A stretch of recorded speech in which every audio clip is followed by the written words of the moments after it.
From the Middle is a proud founding member of the Odd Pods Media Network. Oh, for the love. Sorry, just clearing my Mountain Dew hole. I got my phone hole cleaned today. That's where you keep it? You're so cerebral and you're so developed and evolved.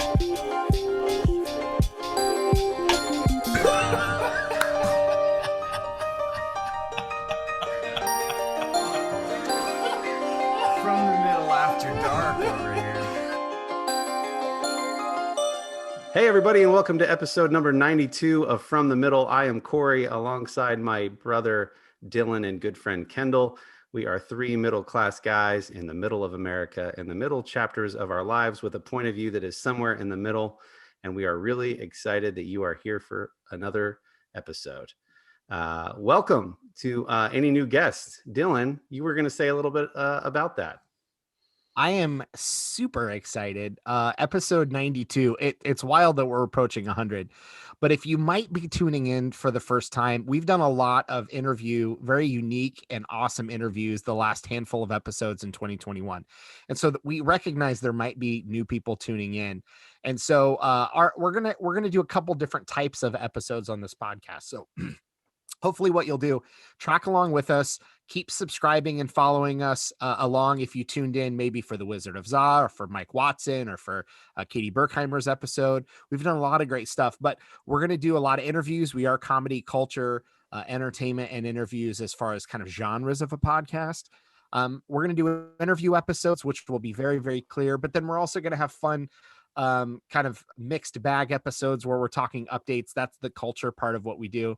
And then there's going to be other episodes that might be wholly dedicated to things like Star Wars and Marvel and huge themes that we want to talk about. So if you are tuning in for the first, second, third, fourth, fifth time, we super appreciate you tuning in. We absolutely love seeing new listeners pop up all over Ohio and for those around the world. And just keep tuning in, just keep following and check out our different episodes and descriptions. Kendall does an excellent job at writing up those descriptions to give you an idea of what we're going to talk about for every episode. And fortunately, I think this is going to be kind of a mixed bag after we've done so many interviews.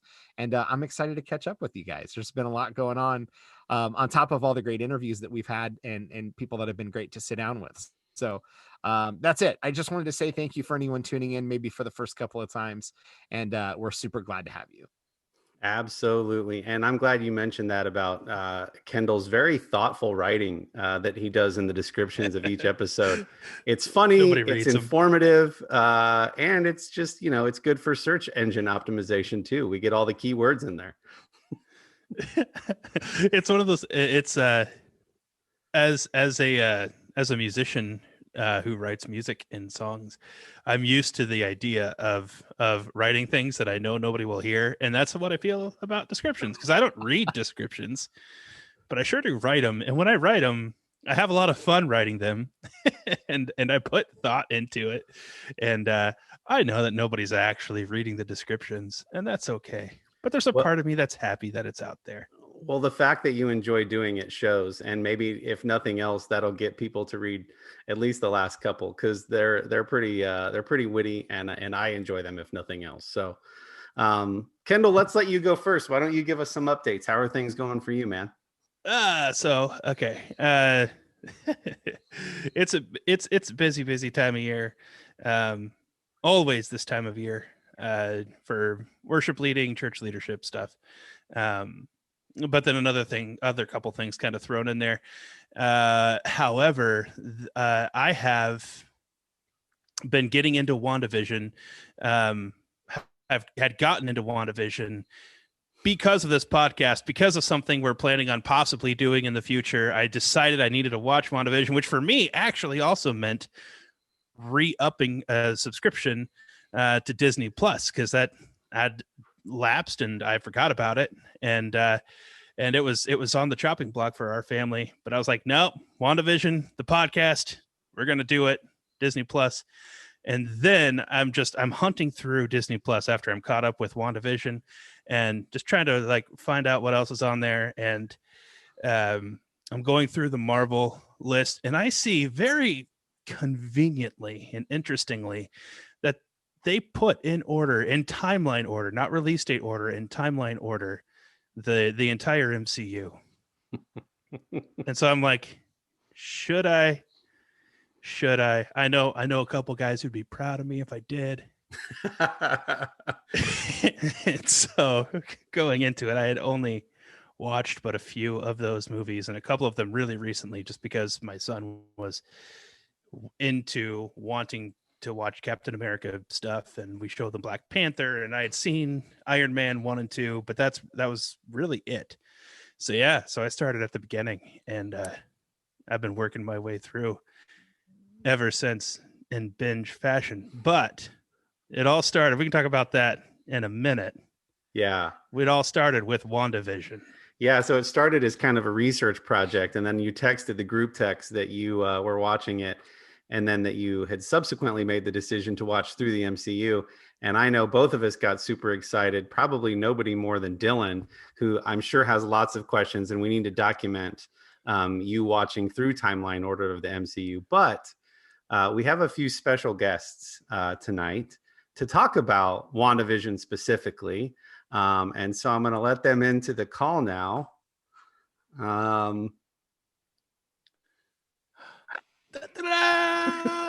Hi, guys.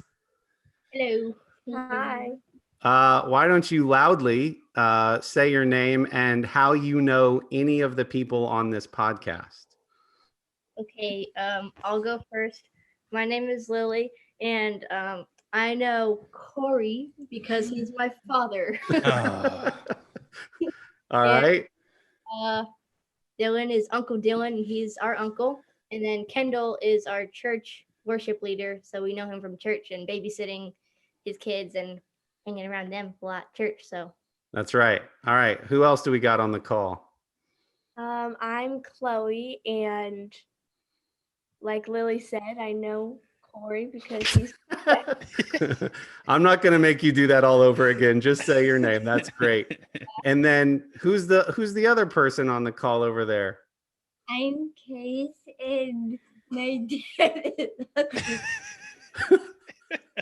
My dad is on the podcast. So we have a funny little story, and it starts with you guys know that anytime I or your Uncle Dylan talk about watching anything on TV, Mr. Kendall likes to say that while we're spending time watching TV, he's teaching his kids to ride bikes because he's a good dad.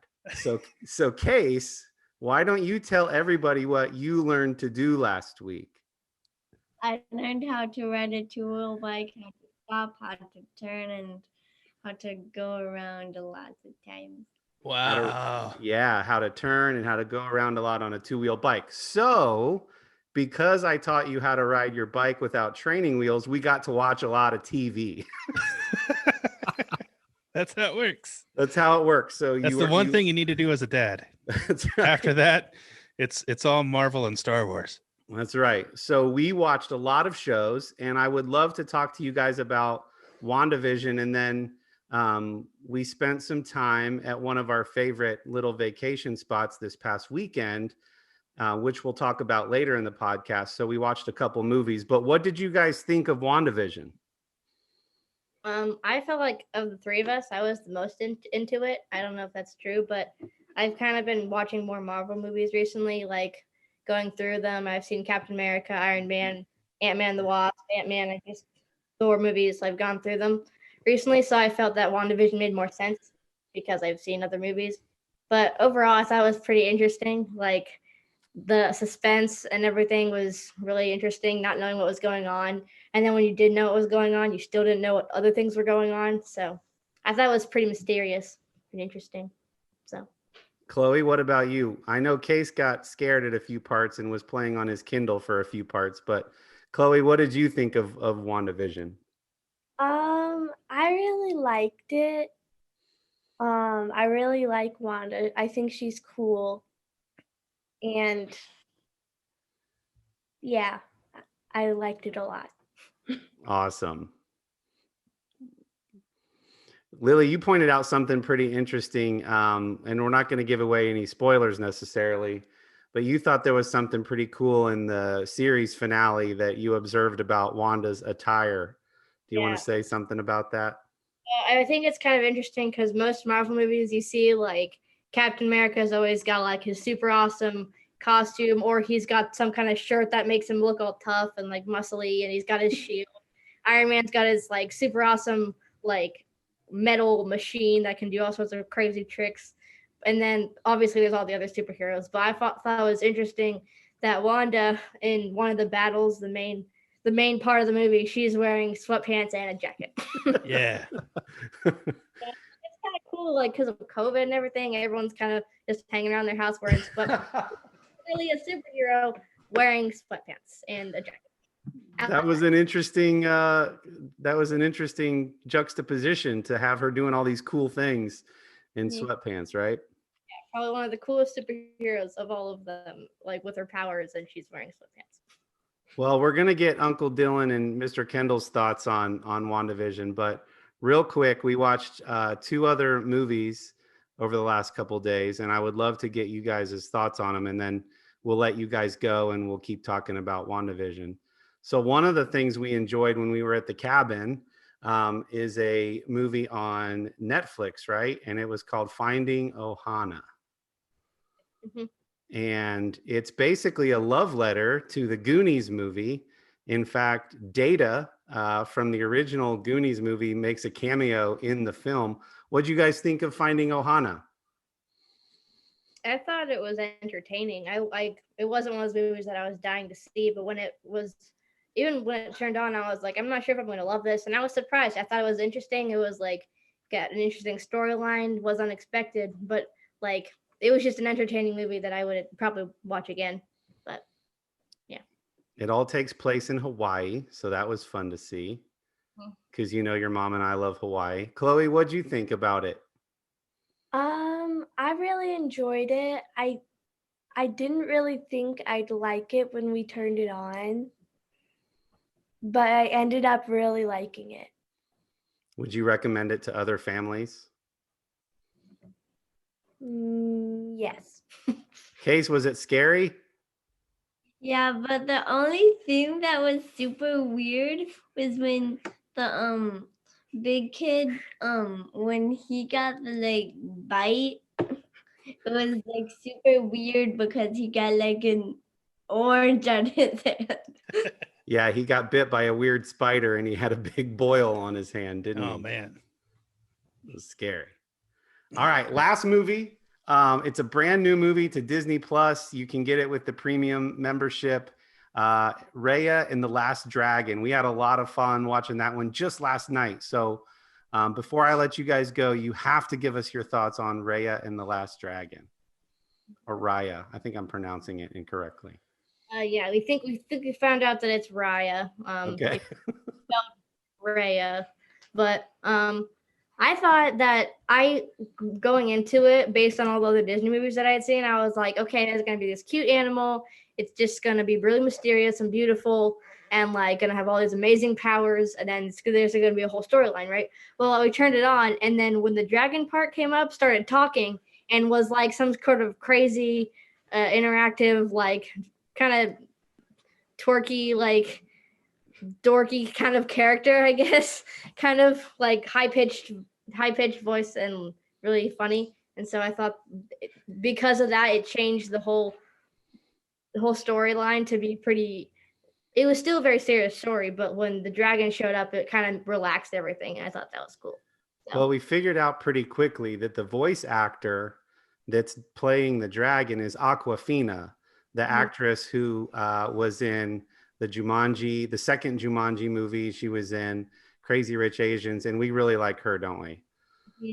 Yeah, so she made us laugh. And then the voice of Raya is the actress who played Rose in the Star Wars film, the most recent Star Wars films. So Kelly Marie Tran was the voice of Raya. Chloe or Case, what did you guys think of the Dragon movie? I thought that it was super sad that the dragon died, but I thought it was really cool. Spoiler alert! Spoiler alert! I thought that it was cool that how how the bad guy Don't spoil too much. they came to like the thing. I like how the doll they broke it but then put it back together. So you like the story? Good job facilitating, Lily. You like the story? Chloe, did you have any thoughts on the Dragon movie? And then I'll let Uncle Dylan and Mr. Kendall ask you guys any questions about any of them. I really liked like I really liked it. The dragon is super funny. And,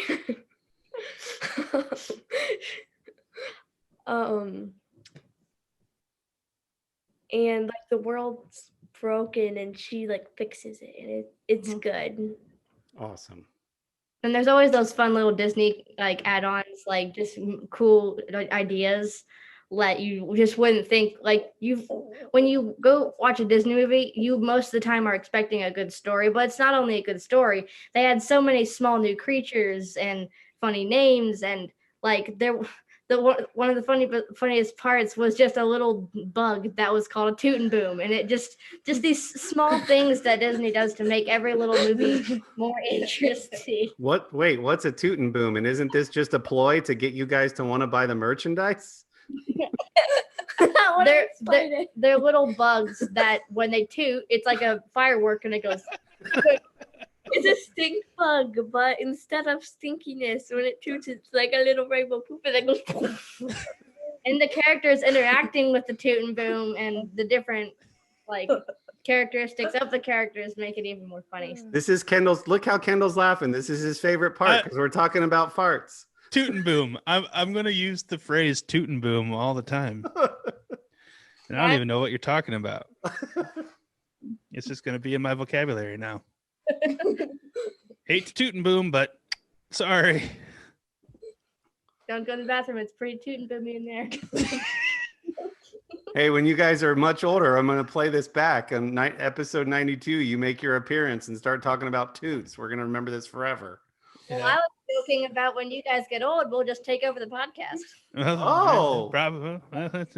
Okay, we've already talked about when we get old. So yeah, and Chloe will star because she's the middle child. We've already talked about from the middle child. I see what you did there. Yep. We talked about potentially doing a from the Kiddles episode where we would have all of our kids on and just let you guys host and talk about whatever you want. The Kiddlers? And when Finley and all our little kids get older, we'll just have this little party and you guys will just have to sit back and just let the chaos go. Okay. Speaking of letting the chaos go, I think our time is coming to an end. Dylan or Kendall, did you have any questions for the kiddos on either WandaVision or those movies? So Chloe, you had said that you thought that Wanda was really cool. And I want to know what your favorite thing that you saw her do was. Or what her favorite power, or what's cool about Wanda? I think it's cool how like she has like this, like her red power stuff looks really cool. Like there's one part where she like destroys something and it's like covered in red sparks. I think that's cool. Yeah, cool. That her powers are cool, but I think that the person that she is in the show is even cool. What are you doing? Anyway, I think that the person that they made her in the show, how she's kind of like how, I don't want to spoil it too much, but she becomes almost like a bad guy because of something she's dealing with, but the way that she recovers from that with the real life bad guys, with the bad guy inside of her like feeling guilty and upset, it like all comes together, and the way she handles it and the way that they made her handle it, just, and everything else that Marvel does inside the movie, just I think it all composes into a really cool character. Yeah. Do you have any since you since you're more up to speed with the rest of Marvel and maybe understood some more of the stuff about Wanda, going into the series, what are some answers for you that you expect or want or need to see in future films or series? Well, I feel like she's gone through so much terrible things, like just all the terrible things that's happened to her and the people she's lost. I feel like she needs to have something. Like there has to be some way that someone can feel all the sadness that she's gone through. So just like, doesn't even have to be a person, like an experience or just satisfaction in something. I feel like just the cause of the whole show is because of the sadness she's gone through. So if there's some kind of closure, like a person or something that should can be a puppy. Puppies make everything better. just something to close, to make her, to fill the gap that's in her heart. Just, I feel like that give her a lot of, and the story a lot of. Yeah, I agree. We know that there's something floating around out there still, right? That Literally. So I assume that that's going to come into play. And we had a lot of questions about Vision, didn't we, Lily? Without giving anything away, there's still some unanswered questions with what's going on there. Mhm. Okay, I only have one question. If people didn't have time to watch all those things and they had to pick one thing between WandaVision, Raya and the Last Dragon, or the Finding Ohana, which one do you think that they should watch of those three if they only have time for one of them? Shooting booms all the way. I'm just, I would say WandaVision, just because it's a Marvel movie and it was to me an interesting story, and it's not a movie. That's another thing. It's not a movie. It's a series. So I would say WandaVision. But Chloe or Case, which one should people watch? I think the dragon movie would be best because don't give anything away. I just really like. Awesome. And Chloe, what's your vote? I agree with Case. Raya and the Last Dragon is very funny and very like there's sadness in it, and then it gets happy, and I really like it. All right. You heard it here first, folks. Be sure to get premiere access to Raya and the Last Dragon. Kids, thank you for coming on to the show. Now brush your teeth and go to bed. It's a school night. Love you. Bye. See you guys. Oh, that was fun. Thanks for allowing that. No, that was good. I like that.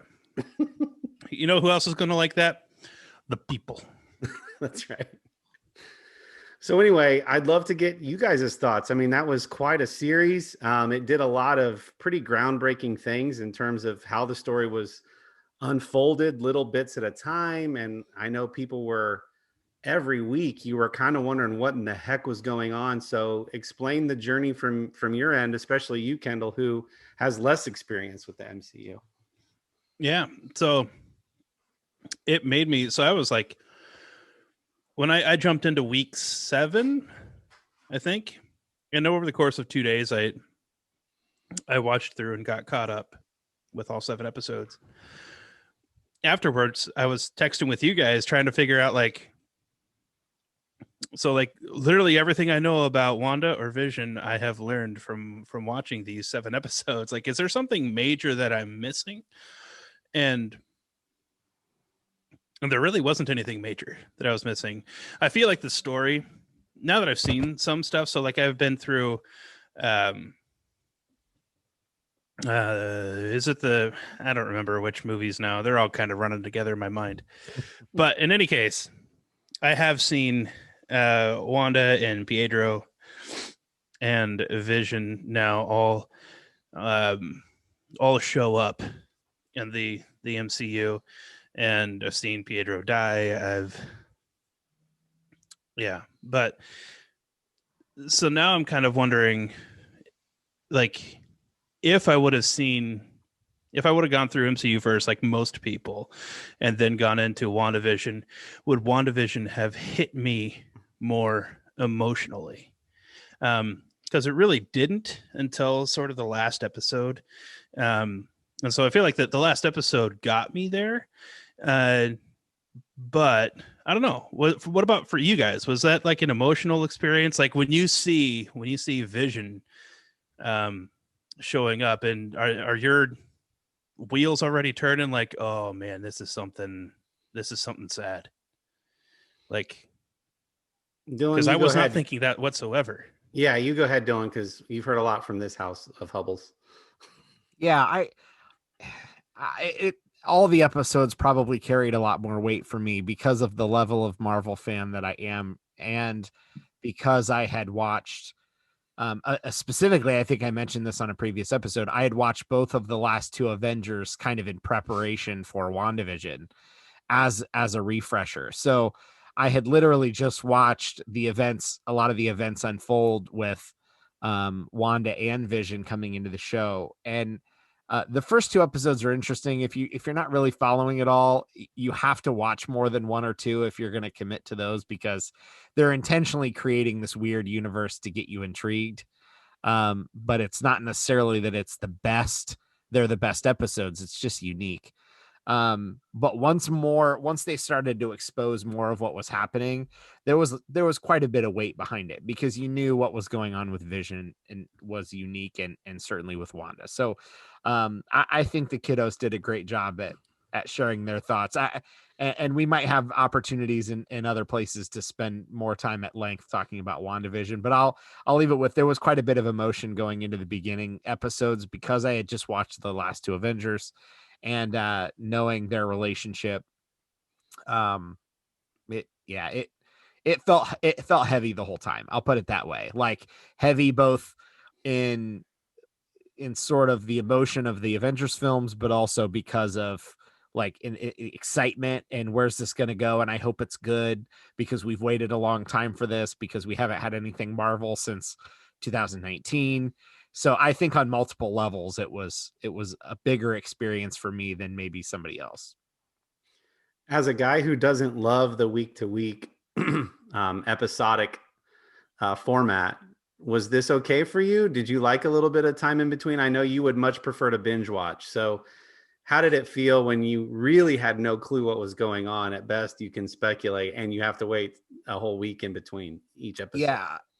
This is probably one of the first things I've ever watched where an episodic approach makes sense, because every episode, this isn't really a spoiler, but if you don't really know much about WandaVision, every episode for a while has a different decade feel as far as, 60s television, 70s television.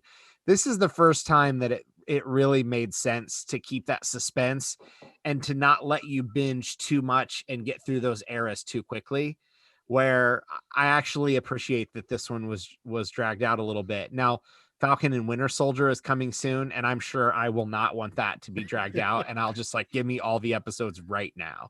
Yeah. But with this one, especially being the first Marvel thing back after a long time, and with how it was built as a show, I think it does make sense that it was spread out a little bit.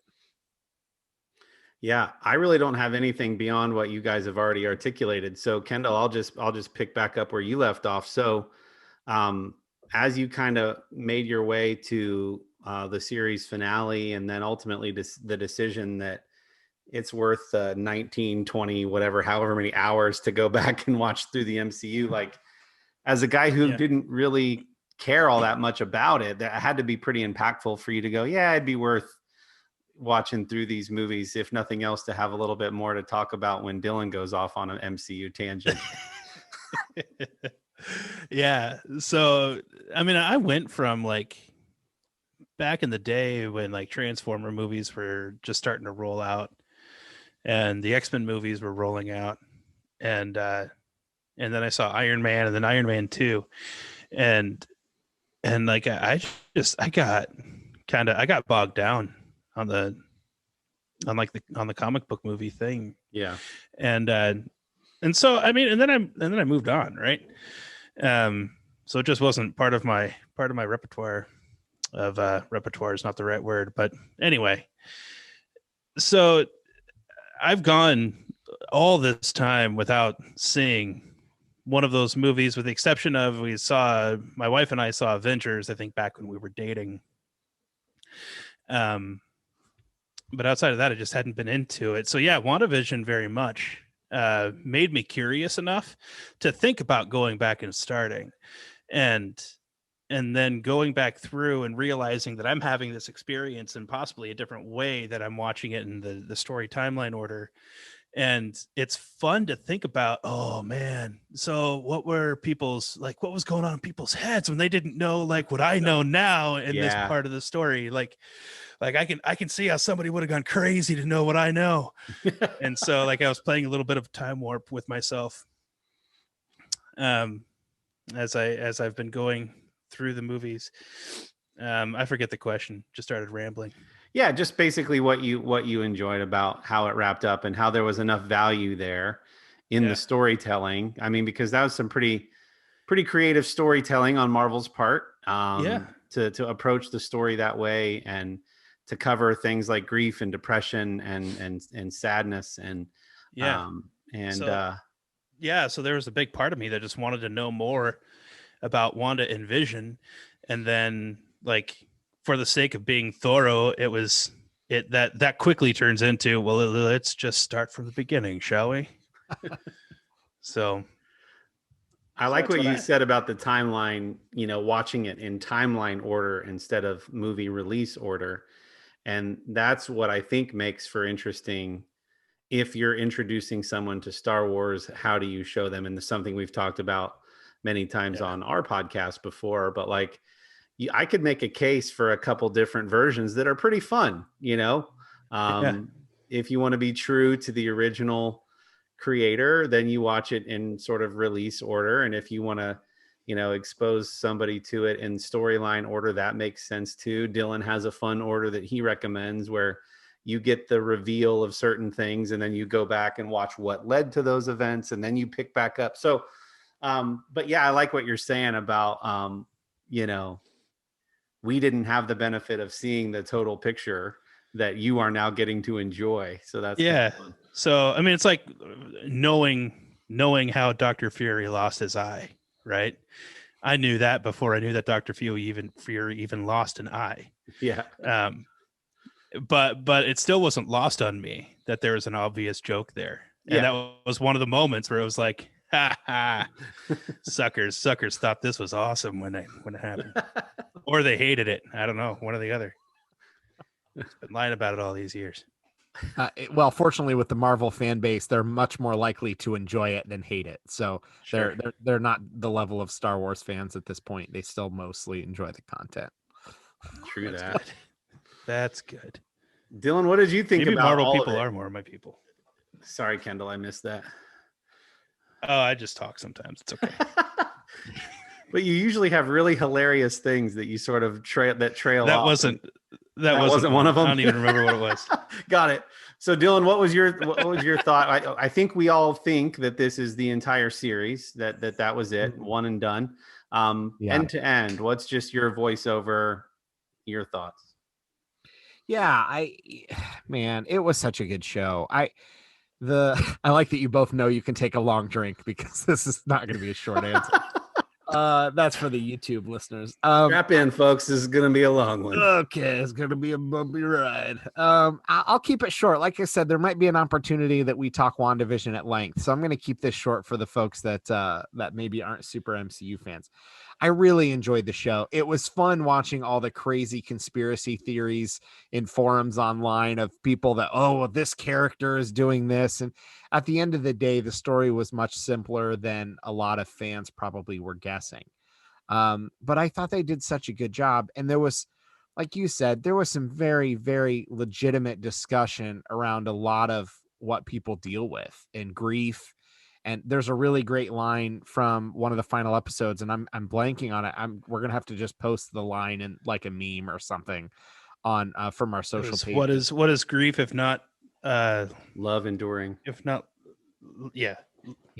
love persisting or love persisting. Yeah. What is grief if not love persisting? And like, man, that's a great line. No matter what, superhero movies don't always get the credit they deserve from reviewers, but like that's a great line no matter what that's in. If the characters are built right and are developed. And so I thought it was a really nice show. It was a great way to come back to the MCU. I don't think it was brilliant, but I thought it was very good. And it was great to see Wanda developed a little more. Her and Pietro never really got a ton of limelight in the MCU. We didn't get the backlog films, and part of that's tricky because their characters are technically mutants. Disney didn't have the rights to X-Men and the mutants until recently, so they couldn't really deep dive into her and Pietro being mutants. But so it was kind of tricky. They didn't get as much exposure, and so I hope that's what we see with the Black Widow film. I hope we get a really nice bit of whenever that launches in 10 years. I hope we get to see a little more of her backstory, and I hope they keep doing that with some of these Marvel shows. We're pretty much getting Marvel and Star Wars content the rest of 2021 at least. So there'll be a lot more to talk about with Falcon and Winter Soldier up next. So it was great. If you have never watched it, there's a couple things I would recommend watching first. And if that interests you, just reach out to us on social media and we'll chat. But it's not the first thing I would jump into the MCU. But if you've watched all the movies, absolutely watch it. What a nice change of pace. Yeah. Sometimes I feel like when I'm watching a movie unfold about a character I don't know a ton about, I always have a little bit of nervousness that they're going to deep cut reference all these comic book things from the 70s, 80s, 90s that I'm not going to understand or appreciate, even when the villain in this series was, she gave her name. I did go back to my Marvel encyclopedia in the bookcase behind me and look her up and her backstory. But like you said, Dylan, people online were going way deeper than the visionaries of this show, no pun intended, were going. And it was a lot more surface level, not in terms of the story quality, just you can pretty much just take things at face value. You don't have to understand these characters' whole origin stories and the 14 versions of them that have appeared throughout the comics in the last X amount of years. It was just, as long as you understood the basic, there's a love story here, something bad has happened, and this is how she's dealing with it. She's creating this world. That's about all you need to really know. And so for that reason, the three kiddos who were on earlier and my wife were able to sit down and enjoy it every Friday night with pizza and just dig in. So for that reason, it felt fun, and it felt like I don't have to understand every nuance of these characters and their whole anthology. And a final note there, it was really nice to see the Darcy character and Jimmy Woo in the show. Darcy is played by Kat Dennings, who she appeared in the first Thor film, and with Natalie Portman and the Thor character. It was really nice to see her back. And there's a fan push now for Jimmy Woo to get his own MCU universe FBI. They're like, make it like funny X-Files in the MCU, and he just investigates all this weird stuff. And I'm not normally a big make a spin-off of every character kind of person, because that's how you get kind of cheap, but that's one of the first time that the fans have done that where I went, I'd be there for that. Yeah. I just think we've watched him in other movies, and Fresh Off the Boat was an ABC series that the actor was in. He was in The Office. He played Asian Jim, was his nickname on The Office. And so he's just such a fun actor to watch. And that's one of the first times, like you said, where I'm like, okay, MCU funny X-Files spinoff with Jimmy Woo's character would probably be friggin' great. So yeah. I also can I say too that go ahead. I just want to chime in and just say how much I appreciate the Marvel humor when it comes through. And I just finished Ragnarok, which it was one of the more funny by far Marvel films. But like, I mean, you could script that as a comedy, and it was. I loved that movie, and that's all. I appreciate the humor that Marvel is willing to do. I love that you mentioned that because a lot of people don't know I'm forgetting the character's name at the moment. The kind of rock. Thor. Well, Thor's the main guy, but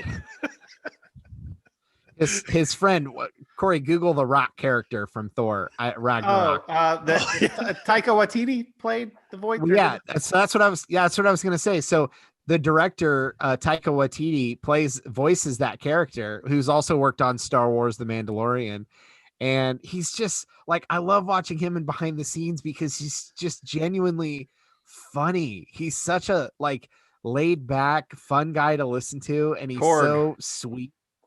Gorg, yeah, he plays the rock character. Korg, Korg. Korg, as in a keyboard. Yeah, so he plays the sort of rock character next to Thor.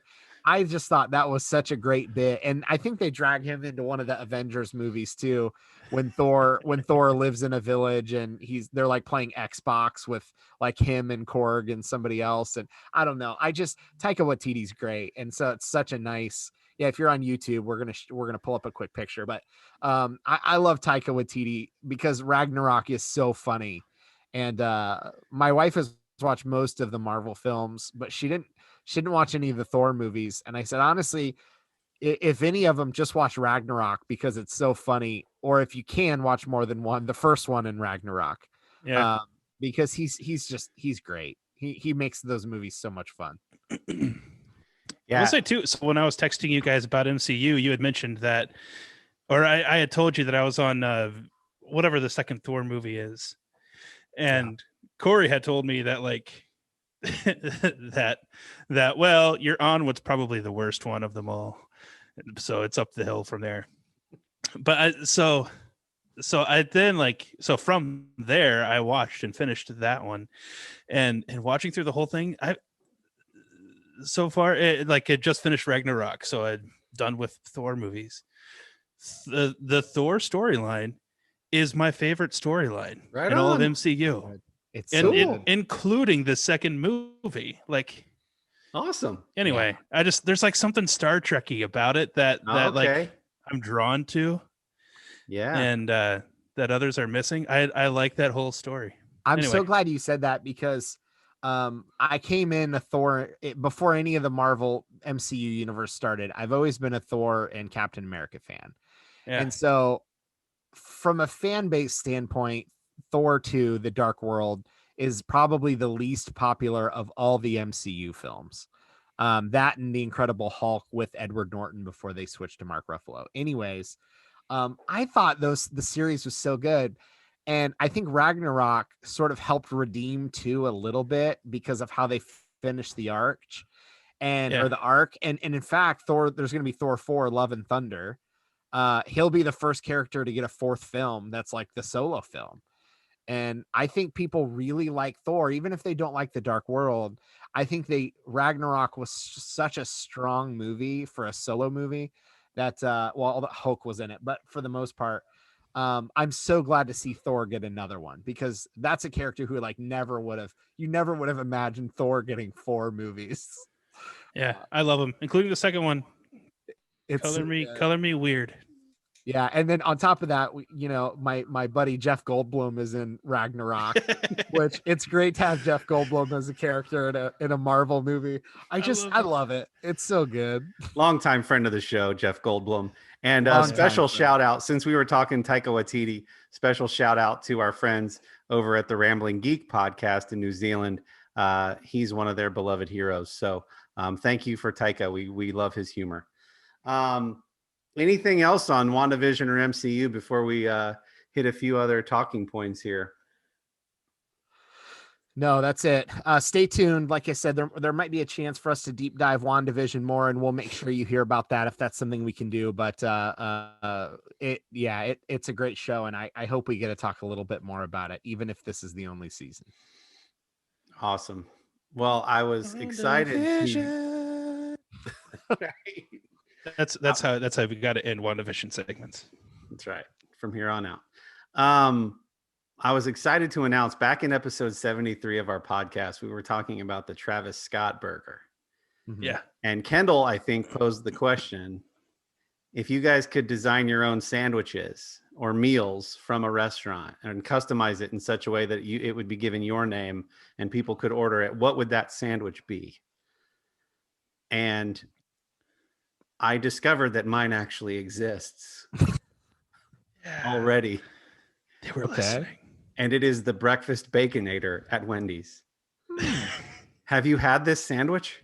Never heard of it. You guys, I'm it's aware a of it. Baconator, but for breakfast. Did they have to? I mean, did they have to change any ingredients? Or They just is it- put an egg on there. Six Is it- strips of applewood bacon that's crispy. It's not that sloppy, slimy bacon you get. It's crispy bacon on a Baconator for breakfast. You guys can have a Baconator for breakfast. It was amazing. So you guys know I have a Wendy's at the entrance of my neighborhood. Yeah. Discovering that this sandwich exists might be one of the worst things to happen to my health.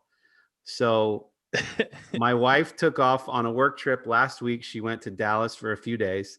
So I was in charge of taking the kids to school. My son doesn't go to school until the second half of the day. So after I've dropped off his sisters in the morning, I say, "Hey, buddy, do you want some breakfast?" And he said, "I just want a milk." And I said, "Great. My buddy Brad has been telling me about this breakfast Baconator, so we're going to Wendy's." I'm all excited. I haven't tried one yet. Brad has been saying, and we've had Brad on the podcast before, he's been saying, "Dude, they're amazing."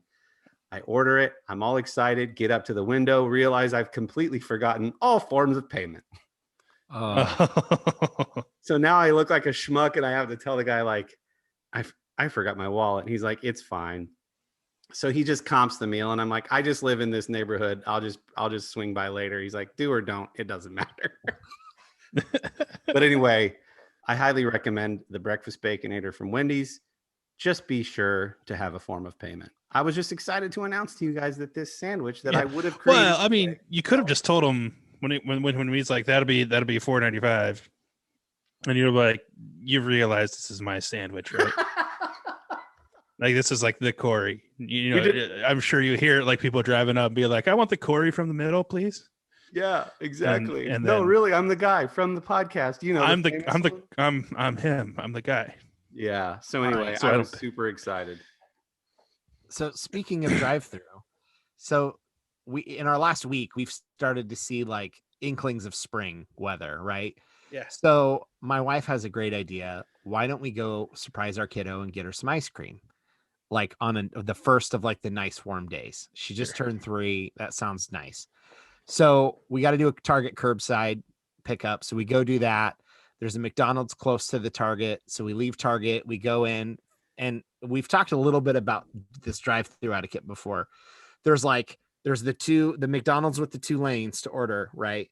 There's like 5 cars backed up and everyone is funneling to only the main drive-through. What? So now, right. Only in Columbus. Already weird. So now I'm looking at this going, am I the guy that goes up around all these cars to get into the second thing? And I'm seriously considering it. And then I'm like, oh, maybe it's broken. Maybe Right. like somehow these people know and are staying in line. So I'm like, I'm going to hold tight because I don't want to get out and go around and whatever. So one car moves forward and that moves one car up. And then another one decides they're going to gun it to the second lane. So they go up and I'm like, great, now I can watch them. And if they pull away right away, then maybe it's broken. And if they don't, then they've probably ordered and I can go ahead. Yeah. So they're there for a hot minute and they don't seem to pull away. So I like gun it and go up around and it's like perfect timing because then they pull away. So we get up to the thing and they say their spiel. And I say, the only thing I need is the smallest like ice cream cone that you have. And now I want everyone listening and you guys to say it with me. How did they respond? "I'm sorry. Our ice cream Mhm. machine is down." 100%. And my immediate response what I wanted to say was, of course your ice cream machine isn't working. It was 5:00 on a weekday. It wasn't like 9:45 at night. And I know they're just trying to clean and shut things down. I just trying to get my kid a freaking ice cream cone. And at 5 o'clock, the ice cream machine is already not working for the day. And this is the first time I've been to a McDonald's in months. So at bare minimum, if I've been there once during the pandemic, I've already forgotten it. So I just pulled away, and I wanted to say, of course, and I said, no worries. Inside I'm going, but I don't care for you right now. And I had to pull away and go. We ended up going to Dairy Queen, which was fine.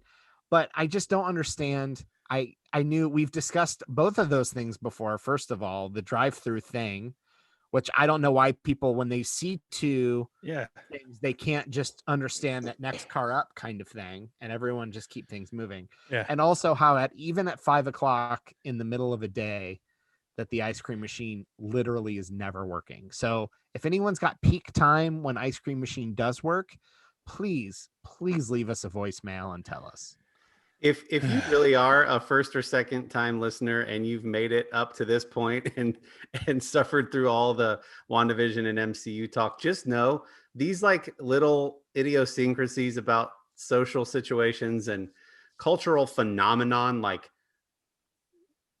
fast food, milk, ice cream, and milkshake machines fundamentally never working. We love talking about this stuff. So if you have thoughts on the matter, we have in every episode description that Kendall thoughtfully writes, there's a link to get a hold of us. You can call us, you can email us, you can reach out via social media. These are the things we love talking about. There's so much in what you said that I could easily pick out for an hour. I love it. Look, and every time there's some sort of like international crisis, Elon Musk like jumps at the opportunity to try to save the world. I've yet to see any sort of recommendation for ice cream machines. And so I don't know what the dude is doing. I'm just waiting. I mean, he's trying to figure out like how to make internet better. He's trying to like save our planet with electric cars. He's trying to get things to the moon and land things in a safe manner so that like they don't cost as much on like new whatever blah blah blah something technology something else. We're worried about things that are going on outside of our atmosphere and right here at home in our atmosphere. People can't go and get ice cream from a McDonald's for their daughter's 3rd birthday in the middle of a pandemic, and it just pisses me off to no end. Elon Musk, this is all your fault. I'm going to take some time and cool down while we listen to an ad from one of our partners at the Odd Pods Media Network. Looking for a new podcast? Check out the Infectious Groove podcast. My name is Russ, and I host the show along with Michelle and Kyle. Every Monday, the three of us bring you music news and tell you our jammy jams, so you'll always have new music to check out. The Infectious Groove podcast discusses music from nearly every decade and genre while openly displaying our passion for music you need to hear. On top of that, we have a thought-provoking main topic of discussion every week to get you thinking, discussing, and sharing music. We also include interviews with the music stars of yesterday, today, and tomorrow. Find us on Facebook, Twitter, Instagram, and all major podcast platforms. Subscribe and listen to the Infectious Groove podcast on your favorite podcast platform today. That was great. But seriously, why does it just seem to be McDonald's? I don't understand. I really genuinely don't understand. You think that Elon and the Boring Company could make something other than a flamethrower or a trucker cap fix this problem? There was a hilarious tweet by a comedian, Brandon Alejos, who is interested in being a guest on the show. And our introduction to him was when during the pandemic, he said, if McDonald's all over the world don't take this time to fix their shake machines, this will have all been for nothing. And instantly he was one of our favorites. And so we would like to have Brandon on. But seriously, why is it just McDonald's? If anyone in the world is listening that can solve these kind of problems, there's two things that I see. McDonald's shake machine specifically, and I'm pretty sure this is like hacker bounties when companies are like, if you can break our security system, we'll write you a check for $1 million. McDonald's do that with your shake machines, first of all, like shake machine engineer bounty. Second, printers. If somebody in the world could design a functioning printer that won't break in 6 months, somebody somewhere deserves a Nobel Prize for fixing that. So those two things I can see very clearly are ongoing issues. One that has a paper feeder. The manual fed ones are fine. It's the ones that have a feeder that pick up the paper themselves. Those are the issues. Anyway, I gotta wonder, man. I just got all hot and bothered. We've all heard the theories about why. Like, it's too hard to clean the ice cream machine, or those ice cream machines break down all the time. And you need to have a competent employee who is trained on how to blah blah blah, or it takes too long. And then we've heard all the theories. All of us by now have heard all the theories, McDonald's. You know what I want? Nobody else has that problem. Sell your machines to Elon Musk so he can build spaceships out of them and shoot them to the moon. And then buy whatever Dairy Queen has. That's all you need to do. You're McDonald's. You can afford it. You can buy Dairy Queen if you want to. Just make those McDonald's and then put your burgers and fries and nuggets and Dairy Queens. You guys, I have an idea. Yeah. So weren't Harry and Meghan on Oprah and they did this like tell-all episode about the crown? Mm-hmm. Yeah. We just have a guest who currently works at or just stopped working at, because if we do this the way I want, they won't be able to work at McDonald's anymore. Yeah. And we have them as a guest on the show and they just go, you know what? We just don't like doing it. And we have a tell-all from the middle exclusive about what really is going on. So if if you're listening to this and you know anybody that works at a McDonald's is willing to lose their job, please, we need to have them on the show and just tell us the truth. Just be honest. You don't want to clean it at the end of your shift. Just tell the truth. Come on. Or you secretly... Or defend yourself. Or you know that's what we're all thinking. We're all thinking that you just don't want to clean the machine. Or this is some like widely understood McDonald's employee prank, because now you got the cameras on the drive-through intercom so you can see our faces.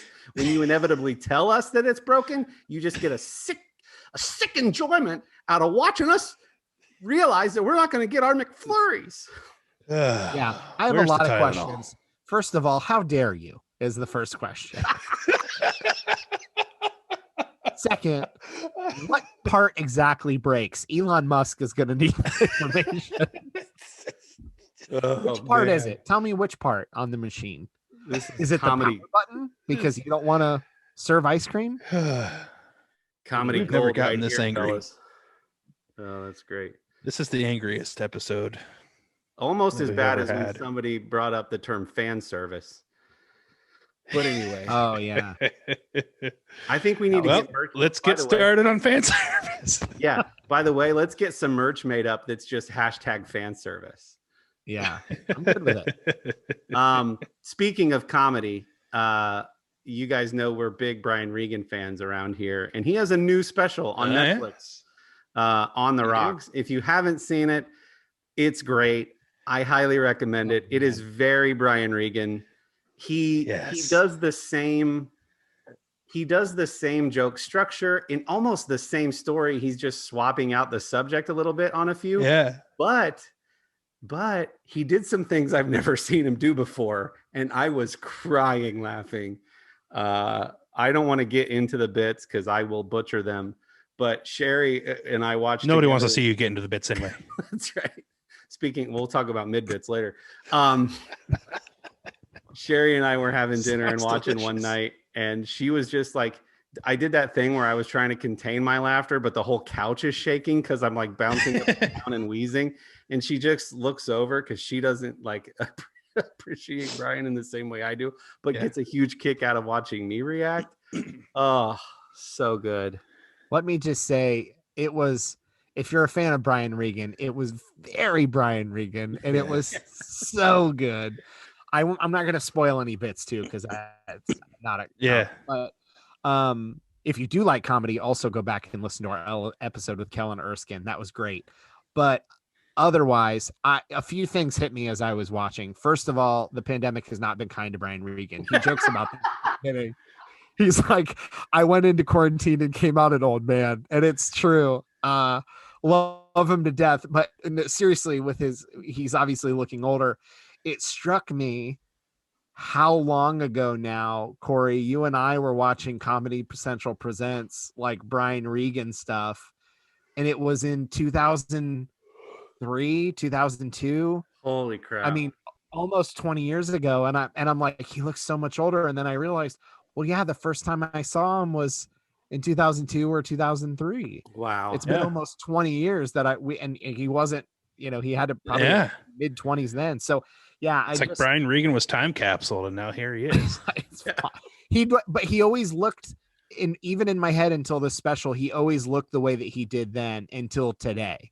Yeah. And then I'm like, oh, also older. Got it.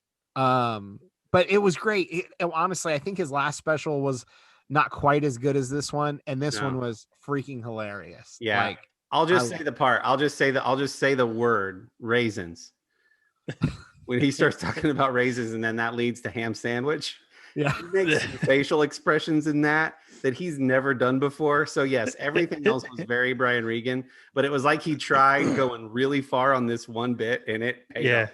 It was so he I just want to make a comment that I appreciate how Brian Regan it was. I had worry going into it that because I too loved Brian Regan, as did my wife, and so like we made a little date night out of watching it. Yeah.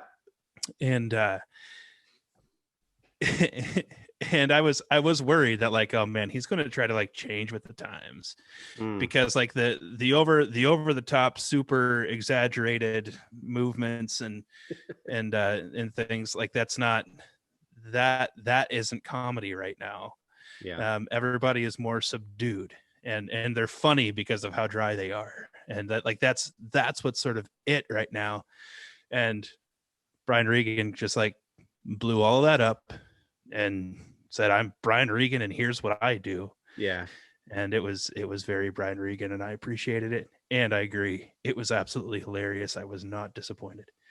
Yeah. The other comic, we talk a lot about Sebastian Maniscalco, and I think his podcast, he's very, very laid back, but he's one other one who's still very animated with his stand-up comedy. And those two do what they do incredibly well. Mm-hmm. If that's your thing, like some people don't like that. Like, I'm thinking of a guy I used to work with that always used to say like, he just couldn't stand like Robin Williams and Jim Carrey. They were just too, and he would always kind of do that gesture. And I get it, 'cause that's not everyone's thing. That wasn't funny for him. But like, if you like that super animated, but I also think they're writing very clever jokes. Sure. Like at one point, there's like a multi-layered joke where I don't think I'll give it away, but Brian is imitating somebody storming off stage who's supposed to be an actor, and he's like the layer behind the joke is like that makes you wonder whether the actor or the character walks like that. And it's like this totally like there's not even that big of an audience applause, but like I lost it because I'm like it's just like the layer within the layer. You catch those there were a couple of those little bits that I caught that I was like, oh man, the audience missed that one. Yeah, I feel okay talking about that one because I feel like that's not going to be somebody's like they're not going to laugh at that on the first round usually anyways, but it was so good. What a great special. And it was also really nice to see that this was a post COVID beginning of COVID thing, like that this is happening outdoors. And that hopefully we see a lot more of this because I definitely want a better rotation of stand-up comedy on the streaming platforms. Mm-hmm. Yeah, it was at Red Rocks in Denver, and it's a phenomenal outdoor amphitheater venue, literally into the side of like a mountain, and it just the acoustics there. Kendall, I'm sure you know all about that, but like the acoustics there are just absolutely stellar. But yeah, it was very like it was filmed recently, like it felt relevant and didn't feel like he did it in his garage or basement or 2 years ago, and it didn't feel out of touch. Yeah, or on a Zoom call, with no audience to interact with. Yeah. Anyway, I'm excited to announce something that we're trying, and it's a new playlist on our YouTube channel called Midbits. And one of our listeners pointed out that they wanted nothing to do with our bits, and that was a weird title. And for that reason alone, we are keeping it. And but this is the way I foresee this going, and I'll let you guys weigh in, is just like sort of those supplemental, like the little pieces of our life, the things that go on that we reference or talk about on the show, just double clicking on those a little bit. So that could be Kendall playing some music and teaching his kids how to ride their bikes. That could be me and on my work travels. That could be Dillon outside with his kids or in doing. I'm experimenting with my underwear game lately, so I thought maybe. Perfect. Can't wait. Or Dillon doing his NCAA, football tournament brackets. Just little short, unedited. We're not going to worry about making them perfect or clean or whatever. Just real quick little bite-sized morsels of our lives that you guys might be interested in after hanging out with us for 92 episodes. So we'll see how that goes. We'll upload them randomly, but we've already got a couple in there. And anything else you guys want to add? I think you captured it perfectly. It's just it's like it for anybody who enjoys behind the scenes on any kind of video or series. That's what it's meant to be. The advantage, you don't always want to sit and watch the 2.5 hour movie, but maybe you'll watch a couple behind the scenes on something you enjoy. And so for the couple people out there that might enjoy our shows, but aren't always in the mood to flip on an hour episode, it's just meant to be little things that we're doing and talking about and things that we enjoy that they won't get pushed out to the podcast platforms at this point. This isn't going to be on, Apple Podcasts app or on the Spotify app. This is just on YouTube. So go there, subscribe, hit the little dingy bell, and you'll get notified when those new little mid bits come out. And also, we have plans for other things that might get thrown on YouTube that we're really excited about. So think of it as just fun behind the scenes where we can just interact a little bit more. Or if there are things that we've talked about that we probably won't talk about more on an episode, but you'd like us to go into more detail on, collections, hobbies, things like that, shoot us a message, email or voicemail, and we'd love to know things that are interesting to you guys about what we enjoy. Because then it's not about us liking it, but it gives us the opportunity to interact with you who might also like it. So we'd love to hear from people, and hopefully you'll go follow our YouTube channel. Yep. Kendall, do you want to touch Dingy Bell or? No, in my head, I was Dingy Bell and bits and mid bits. Yeah. There's the whole thing that was going on in my head there as he was talking about touching a dingy bell. And, but anyway, I didn't say I didn't say rub the dingy bell. Of course you didn't, but now you did. I said click the dingy bell. Well, that's okay. I don't. It would never say rub the dingy bell. Yes, you would. Now you would do it 3 times now. Is what you could ring my bell. Okay, ring. It's a song, you guys. Anyway. Hey, I would like to apologize to my father-in-law. My kids were on this episode. Hey, Dillon, we just had the Wizard of Zaw on, and I noticed that you put your name back in the mix. Yeah, that would be a perfect thing to show on our mid-bits playlist. There it is. Yes. There it is. I'll try to remember to do that because that's.